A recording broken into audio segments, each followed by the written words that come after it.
எல்லாருக்கும் வணக்கம். இது உங்கள் study with Darshan YouTube channel. நம்ம இந்த வீடியோவில் செப்டம்பர் 29 மற்றும் 30 இந்த 2 தேதிகளுக்கான கரண்ட் அஃபேர்ஸ் பார்க்கலாம். ஃபர்ஸ்ட் கொஸ்டின், தமிழ்நாட்டின் துணை முதல்வராக பொறுப்பேற்றவர் யார்?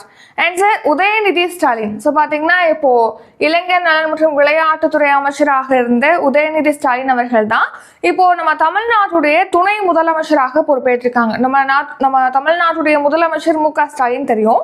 ஸோ அவருடைய பையன் தான் உதயநிதி ஸ்டாலின். ஸோ உதயநிதி ஸ்டாலின் பார்த்தீங்கன்னா இப்போ தமிழ்நாட்டுடைய துணை முதலமைச்சராக இப்போ பொறுப்பேற்றிருக்காங்க. அதே மாதிரி பார்த்தீங்கன்னா தமிழக சட்டப்பேரவையை பொறுத்த வரைக்கும் இப்போ 3 அமைச்சர்கள் அவங்களுடைய அமைச்சர் பொறுப்புல இருந்து விடுவிக்கப்பட்டிருக்காங்க. யார்னா மனோ தங்கராஜ், செஞ்சி, KS மஸ்தான், ராமச்சந்திரன் ஆகியோர் பார்த்தீங்கன்னா அமைச்சர் பொறுப்புல இருந்து விடுவிக்கப்பட்டு 4 பேர் பார்த்தீங்கன்னா புதிய அமைச்சர்களாக பொறுப்பேற்றிருக்காங்க. ஸோ அவங்க யாருன்னு பார்க்கலாம். அவங்களுக்கு என்னென்ன இலாகாக்கள் ஒதுக்கப்பட்டிருக்கு அப்படின்னு சொல்லி பார்க்கலாம். ஃபர்ஸ்ட் செந்தில் பாலாஜி, இப்போ கூட பார்த்துருப்போம் நியூஸ்ல. ஸோ செந்தில் பாலாஜி அவர்கள் பார்த்தீங்கன்னா 1 வருஷத்துக்கு மேலே சிறையில் அடைக்கப்பட்டிருந்த நிலையில இப்போ அவர் ஜாமீன் வழங்கப்பட்டிருக்கு. ஸோ இப்போ இந்த செந்தில் பாலாஜி ஏற்கனவே அவர் வகித்த மின்சாரத்துறை அமைச்சர் பொறுப்பு மறுபடியும் வழங்கப்பட்டிருக்கு. ஸோ இவருக்கு என்னென்ன இலாகாக்கள் ஒதுக்கப்பட்டிருக்கு அப்படின்னா மின்சார மற்றும் மரபுசாரா எரிசக்தி துறை, மதுவிலக்கு, ஆயத்தீர்வை ஒதுக்கப்பட்டிருக்கு. அடுத்து கோவி செழியன். ஸோ இவர் பார்த்தீங்கன்னா உயர்கல்வித்துறை அமைச்சராக பொறுப்பேற்றிருக்காரு. ஸோ தொழில்நுட்ப கல்வி உள்ளிட்ட உயர்கல்வி, மின்னணுவியல், அறிவியல் மற்றும் தொழில்நுட்பவியல் உள்ளிட்ட இலாகாக்கள் இந்த கோவி செழியன் அவர்களுக்கு ஒதுக்கப்பட்டிருக்கு. நெக்ஸ்ட் ராஜேந்திரன். ஸோ இவருக்கு சுற்றுலா மற்றும் சர்க்கரை கரும்பு தீர்வை, கரும்பு பயிர் மேம்பாடு உள்ளிட்ட இலாகாக்கள் இந்த ராஜேந்திரனுக்கு ஒதுக்கப்பட்டிருக்கு. சாமு நாசர் அவர்கள் பார்த்தீங்கன்னா சிறுபான்மையினர் நலத்துறை அமைச்சராக பொறுப்பேற்றிருக்காங்க. ஸோ சிறுபான்மையினர் நலன், வெளிநாடு வாழ் தமிழர் நலன், அகதிகள், வெளியேற்றப்பட்டவர்கள் மற்றும் வக்ஃப் வாரியம் ஆகிய உள்ளிட்ட இலாகாக்கள் சாமு நாசருக்கு வழங்கப்பட்டிருக்கு. ஸோ இவங்க 4 பேருக்கும் பார்த்தீங்கன்னா ஆளுநர் அவர்கள் RN ரவி தான் பதவி பிரமாணம் செய்து வச்சிருக்காங்க. 2வது கேள்வி, பூ வடிவம் கொண்ட தங்க நாணயம் எங்கு கண்டெடுக்கப்பட்டுள்ளது? ஆன்சர் கீழடி. ஸோ இந்த வருஷம் நம்ம பார்த்துருப்போம் ஒரு 8 இடங்கள், புதுசாக 4 இடங்கள் உட்பட 8 இடங்கள்ல அகழாய்வு பணிகளானது தொடங்கப்பட்டிருக்கு அப்படின்னு சொல்லி பார்த்துருப்போம்.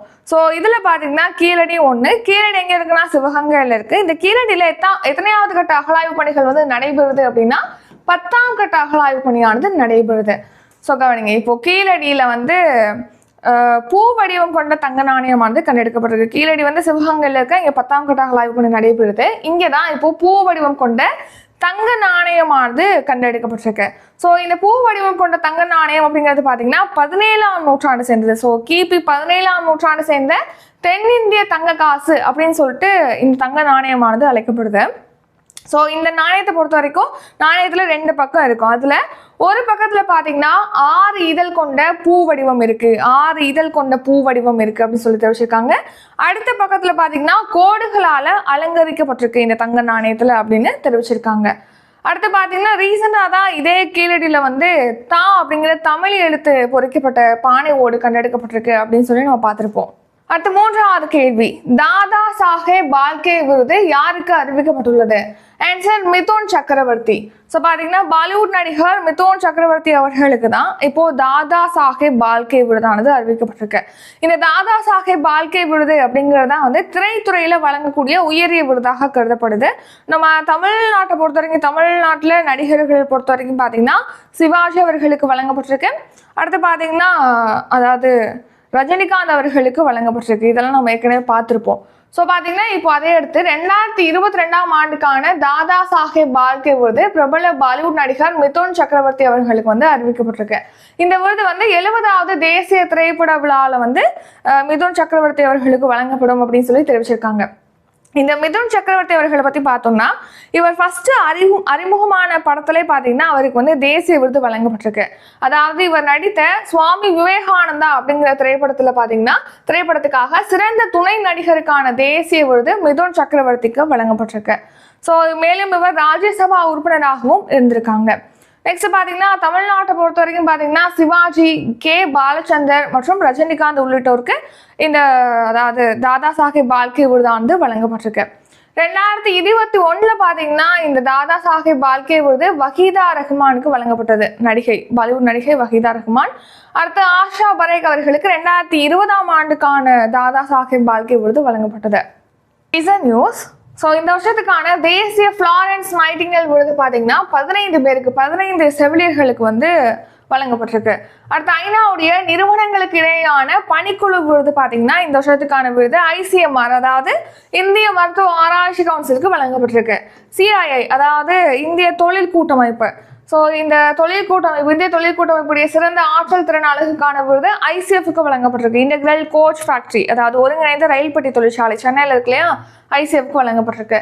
அடுத்து 97வது ஆஸ்கர் விருது. ஸோ 97வது ஆஸ்கர் விருதுக்கான அதிகாரப்பூர்வ பரிந்துரையாக இந்தியா சார்பில் பார்த்தீங்கன்னா லாபதா லேடிஸ் திரைப்படமானது பரிந்துரைக்கப்பட்டிருக்கு. நெக்ஸ்ட் இந்த வருஷத்துக்கான கலைஞர் கலைத்துறை வித்தக விருது வந்து மு மேத்தா மற்றும் P சுசிலா ஆகியோருக்கு அறிவிக்கப்பட்டிருக்கு. இந்த வருஷத்துக்கான பறவை புகைப்பட கலைஞர் விருது வந்து பாட்ரிசியா ஹோமோனிலோ என்பவங்களுக்கு வழங்கப்பட்டிருக்கு.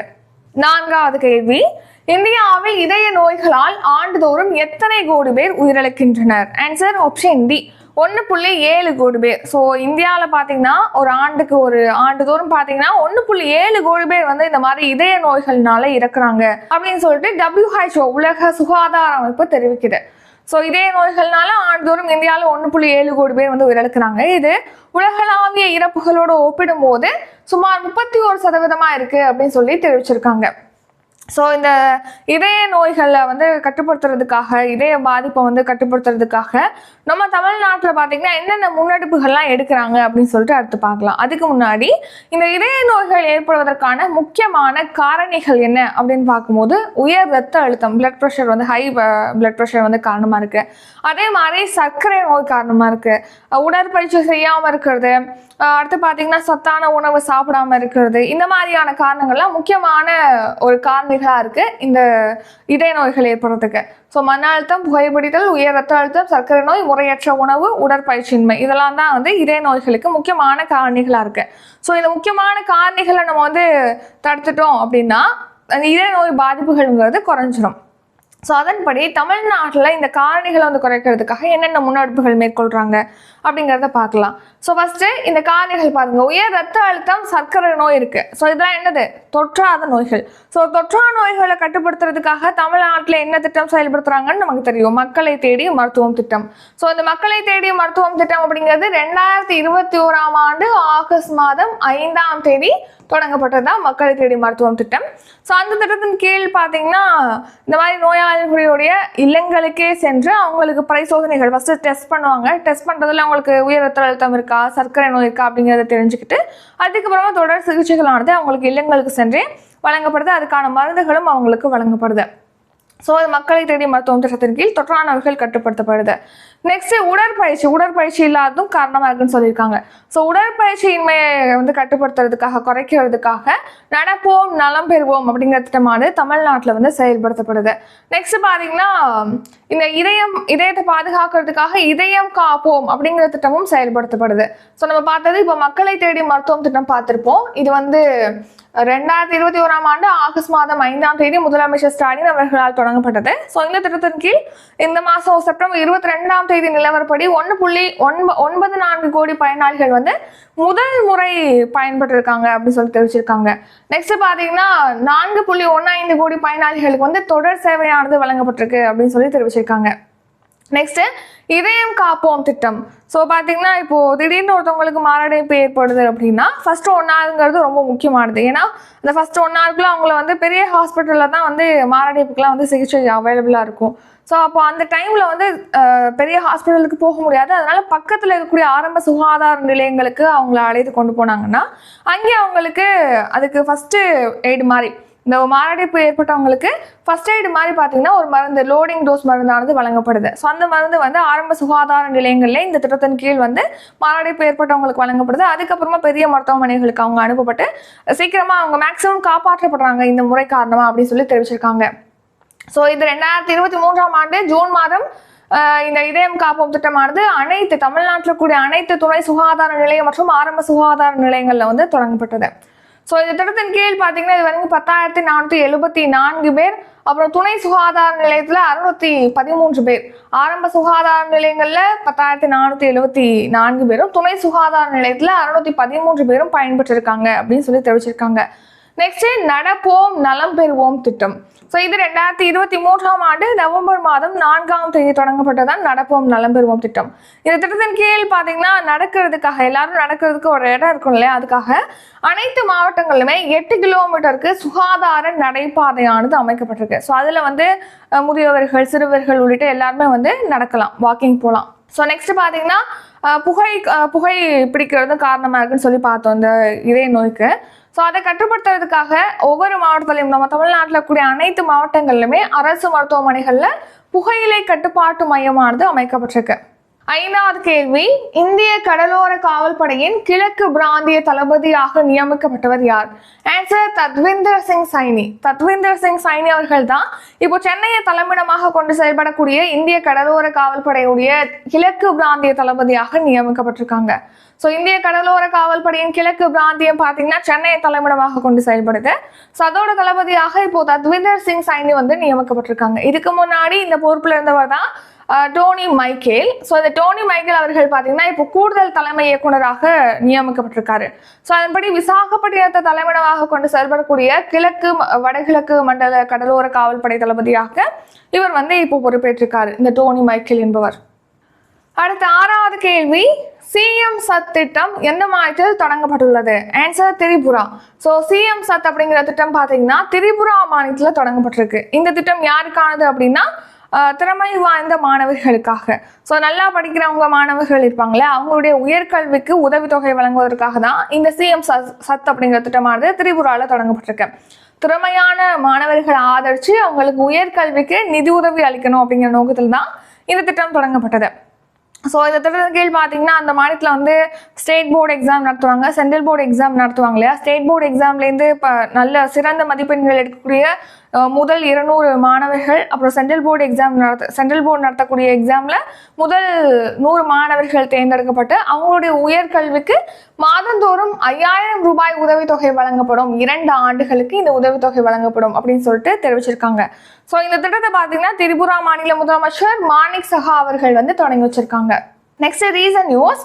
ஸோ சமீபத்தில் பார்த்தீங்கன்னா ஒடிசாவில் வந்து உயர்கல்வியை வலுப்படுத்துறதுக்காக PM உஷா திட்டமானது செயல்படுத்தப்பட்டிருக்கு. அபராஜிதா பெண்கள் மற்றும் குழந்தைகள் மசோதாவானது ரீசனாக மேற்கு வங்க மாநிலத்தில் தான் நிறைவேற்றப்பட்டிருக்கு. மேலும் அந்த மாநிலத்தில் அபராஜிதா காவல்படை பாலியல் தொடர்பான வழக்குகளை விரைந்து முடிக்கிறதுக்காக அபராஜிதா காவல்படை அப்படிங்கிற சிறப்பு படை தொடங்கப்படும் சொல்லியிருக்காங்க. அடுத்து முதலமைச்சர் கிஷான் திட்டம் அப்படிங்கிறது ஒடிசாவில் தொடங்கப்பட்டிருக்கு. PM கிஷான் கேள்விப்பட்டோம் இல்லையா, அதே மாதிரி தான் இந்த முதலமைச்சர் கிஷான் திட்டம் அப்படிங்கிறது சென்ட்ரல் கவர்மெண்ட் ஸ்கீம் வந்து PM கிஷான். இந்த திட்டத்தின் கீழ் பயன்பெறாத விவசாயிகளுக்கு ஆண்டுதோறும் உதவித்தொகை வழங்குவதற்காக தான் ஒடிசா மாநிலத்தில் முதலமைச்சர் கிஷான் திட்டமானது தொடங்கப்பட்டிருக்கு. அடுத்து பனா கைக் திட்டம் பார்த்தீங்கன்னா இப்போ மிசோரம் மாநிலத்தில் வந்து தொடங்கப்பட்டிருக்கு. ஸோ இது வந்து விவசாயிகளுக்காக கடன் உதவி நிதி உதவி அளிப்பதற்கான திட்டம் தான் பனா கைக் அப்படிங்கிற திட்டம். 7வது கேள்வி, ஆயுஷ்மான் பாரத் மருத்துவ காப்பீடு திட்டத்தின் கீழ் மத்திய மாநில அரசின் நிதி பங்களிப்பு விகிதம் என்ன? Answer option A 60:40. So Ayushman Bharat திட்டம் அப்படிங்கிறது 2018ஆம் ஆண்டு செப்டம்பர் மாதம் 23ஆம் தேதி தொடங்கப்பட்டது அப்படின்னு சொல்லி நம்ம பார்த்துருப்போம். ஸோ இந்த ஆயுஷ்மான் பாரத் திட்டத்தின் கீழ் பார்த்தீங்கன்னா ஒரு குடும்பத்துக்கு ஒரு வருஷத்துக்கு 5 லட்சம் வரைக்கும் காப்பீடு வழங்கப்படுது. திடீர்னு ஏதேனும் அவங்களுக்கு மெடிக்கல் செலவு, மருத்துவ செலவு தேவைப்படும் இல்லையா, மாரடைப்பு ஏற்படும், சாலை விபத்துகள், இந்த மாதிரி காரணங்களால திடீர் மருத்துவ செலவுகள் வருது இல்லையா.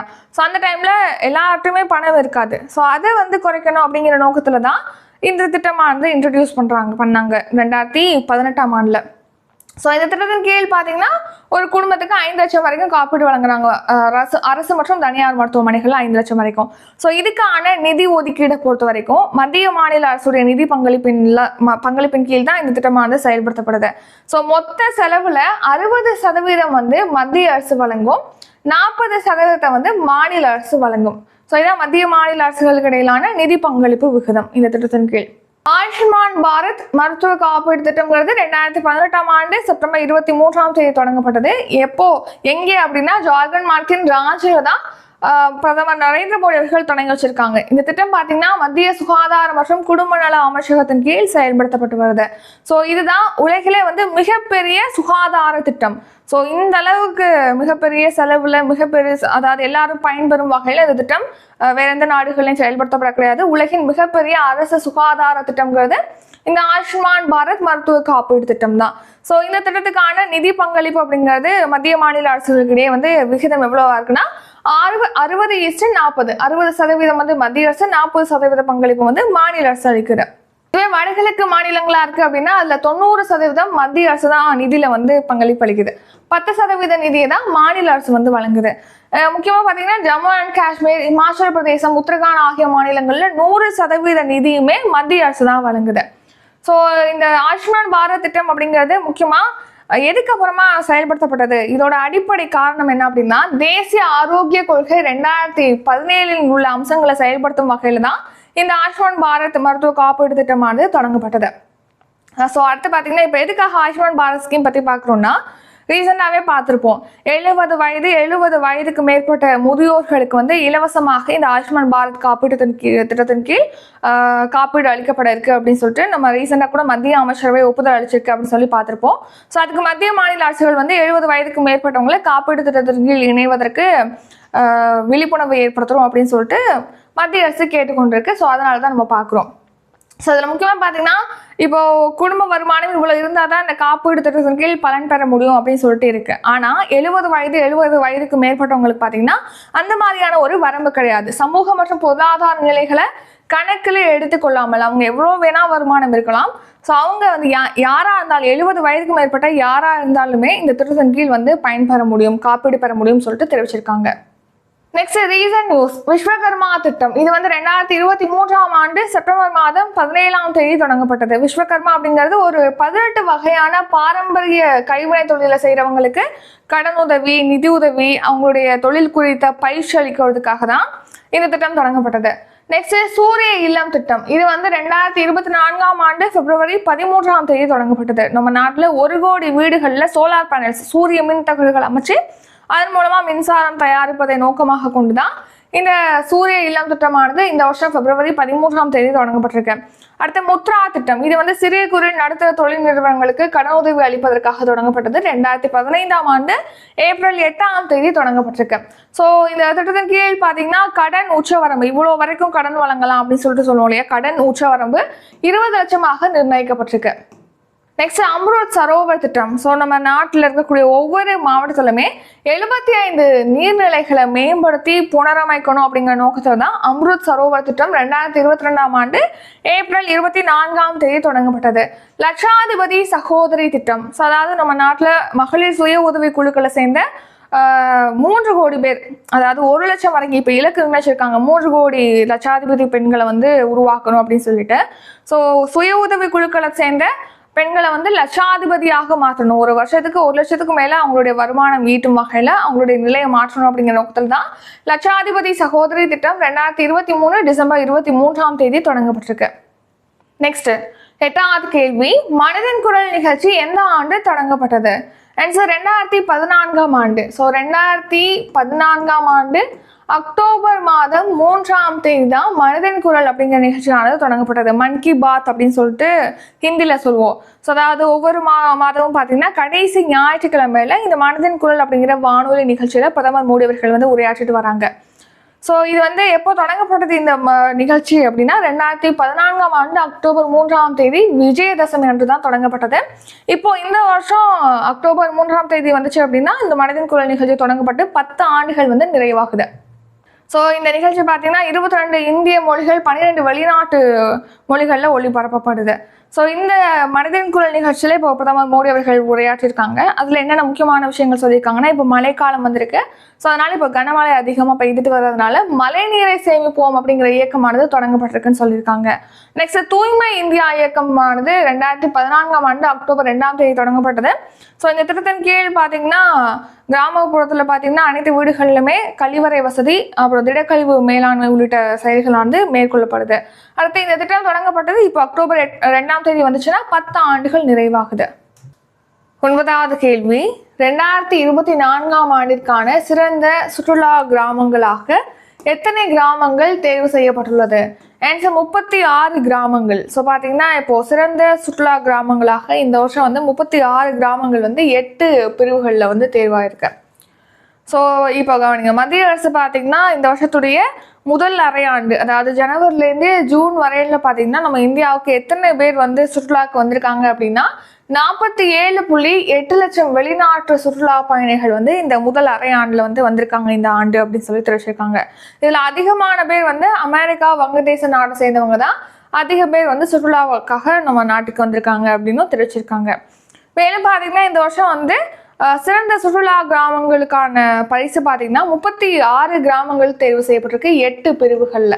ஸோ அந்த கிராமங்களில் ஒரு சில கிராமங்கள் பார்க்கலாம். ஒன்று வந்து அரு, இது வந்து சாகச சுற்றுலா அப்படிங்கிற பிரிவில் வந்து ஜம்மு அண்ட் காஷ்மீரில் இருக்கக்கூடிய அரு அப்படிங்கிற கிராமம் வந்து தேர்வாக இருக்கு. நெக்ஸ்ட் கேரளாவுடைய குமரகம், இது வந்து வேளாண் சுற்றுலா பிரிவில் வந்து சிறந்த கிராமமாக சுற்றுலா கிராமமாக தேர்வாக இருக்கு. மத்திய பிரதேச மாநிலத்தின் பிரான்பூர் பார்த்தீங்கன்னா கைவினை பிரிவில் தேர்வாக இருக்கு. மணிப்பூருடைய ஆண்ட்ரோ அப்படிங்கிற கிராமம் வந்து பாரம்பரியம் பிரிவில் தேர்வாக இருக்கு. லடாக்குடைய தார் கிராமம் பார்த்தீங்கன்னா பொறுப்புமிக்க சுற்றுலா தலம் அப்படிங்கிற பிரிவில் தேர்வாக இருக்கு. 10வது கேள்வி, உலக இதய தினம் எந்த நாளில் அனுசரிக்கப்படுகிறது? Answer September 29. ஸோ ஆண்டுதோறும் செப்டம்பர் 29ஆம் தேதி தான் உலக இதய தினமானது அனுசரிக்கப்படுகிறது. ஸோ இதய நலன் குறித்த விழிப்புணர்வு மக்கள்கிட்ட ஏற்படுத்துறதுக்காக இந்த தினம் அனுசரிக்கப்படுது. இந்த வருஷம் தீம் வந்து யூஸ் ஹார்ட் ஃபார் ஆக்ஷன் அப்படிங்கிற theme, use heart for action. அடுத்து பார்த்தீங்கன்னா இன்றைய தினமான செப்டம்பர் 30 வந்து சர்வதேச மொழிபெயர்ப்பு தினம், அதாவது இன்டர்நேஷனல் டிரான்ஸ்லேஷன் டே வந்து அனுசரிக்கப்படுது. இந்த வருஷம் தீம் என்னன்னா translation and art worth protecting அப்படிங்கிறதா இந்த வருஷம் theme. Translation and art worth protecting அப்படிங்கிறதா இந்த வருஷம் தீம்.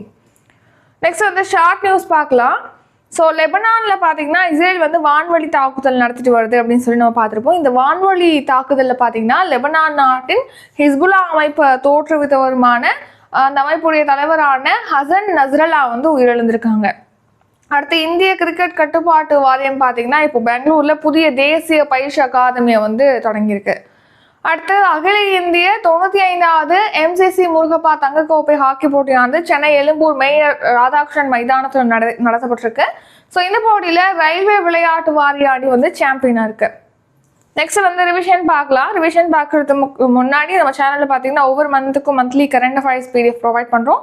உங்களுக்கு எந்த மந்த் வேணுமோ அதை பை பண்ணிக்கலாம். அதுக்கான ப்ரைஸ் டீட்டெயில், பே பண்ணுற டீட்டெயிலாம் டிஸ்கிரிப்ஷனில் கொடுத்துருக்கோம், செக் பண்ணிக்கலாம். நெக்ஸ்ட் அக்டோபர் 5ஆம் தேதி பார்த்தீங்கன்னா குரூப் 2, குரூப் 2A அப்புறம் குரூப் 4க்காக படிக்கிறவங்களுக்கு, நெக்ஸ்ட் இயருக்காக ப்ரிப்பேர் பண்ணுறவங்களுக்காக ஹோல் டெஸ்ட் பேட்ச் வந்து ஸ்டார்ட் ஆகுது. ஸோ இதில் history, polity, economy, geography, INM, unit 8, unit 9, science, maths அப்புறம் கரண்ட் அஃபேர்ஸ் எல்லா யூனிட்டுமே இதில் கவர் ஆகும். இதுக்கான ஃபீஸ் வந்து 999. நியூ ஸ்டூடெண்டாக இருக்கீங்கன்னா 999. ஓல்டு பேட்ச் ஸ்டூடெண்ட் ஏற்கனவே நம்ம பேட்சில் வந்து ஜாயின் பண்ணி படிச்சிருக்கீங்க அப்படின்னா உங்களுக்கு வந்து 899 ரூபி ஃபீஸ், 100 ரூபி ரிடியூஸ் ஆகும் டோட்டல் ஃபீஸில். ஸோ பே பண்ண நினைக்கிறவங்க, ஷெட்யூல் வேணும்னு நினைக்கிறவங்க டிஸ்கிரிப்ஷனில் வந்து வாட்ஸ்அப் நம்பர் இருக்குது, அந்த நம்பருக்கு காண்டாக்ட் பண்ணி கேட்கலாம். பே பண்ணுறவங்க டிஸ்கிரிப்ஷனில் GPay, PhonePe, Paytm, YouPay number இருக்குது, அந்த நம்பருக்கு பே பண்ணிவிட்டு டிஸ்கிரிப்ஷனில் கூடிய வாட்ஸ்அப் நம்பருக்கு ஸ்க்ரீன்ஷாட் எடுத்து அனுப்புனீங்கன்னா உங்களை அந்த பேட்சில் ஆட் பண்ணிடுவோம். நெக்ஸ்ட் வந்து இப்போ ரிவிஷன் பார்க்கலாம். ஃபர்ஸ்ட் கொஸ்டின், தமிழ்நாட்டின் துணை முதல்வராக பொறுப்பேற்றவர் யார்? ஆன்சர் உதயநிதி ஸ்டாலின். 2வது கேள்வி, பூ வடிவம் கொண்ட தங்க நாணயம் எங்கு கண்டெடுக்கப்பட்டுள்ளது? ஆன்சர் கீழடி. 3வது கேள்வி, தாதா சாஹேப் பால்கே விருது யாருக்கு அறிவிக்கப்பட்டுள்ளது? ஆன்சர் மிதுன் சக்கரவர்த்தி. 4வது கேள்வி, இந்தியாவில் இதய நோய்களால் ஆண்டுதோறும் எத்தனை கோடி பேர் உயிரிழக்கின்றனர்? ஆன்சர் 1.7 கோடி பேர். 5வது கேள்வி, இந்திய கடலோர காவல் படையின் கிழக்கு பிராந்திய தளபதியாக நியமிக்கப்பட்டவர் யார்? ஆன்சர் தத்வீந்தர் சிங் சைனி. 6வது கேள்வி, CM சத் திட்டம் எந்த மாநிலத்தில் தொடங்கப்பட்டுள்ளது? ஆன்சர் திரிபுரா. 7வது கேள்வி, ஆயுஷ்மான் பாரத் மருத்துவ காப்பீடு திட்டத்தின் கீழ் மத்திய மாநில அரசின் நிதி பங்களிப்பு விகிதம் டேஷ்? ஆன்சர் 60:40. 8வது கேள்வி, மனதின் குரல் நிகழ்ச்சி எந்த ஆண்டு தொடங்கப்பட்டது? ஆன்சர் 2014ஆம் ஆண்டு.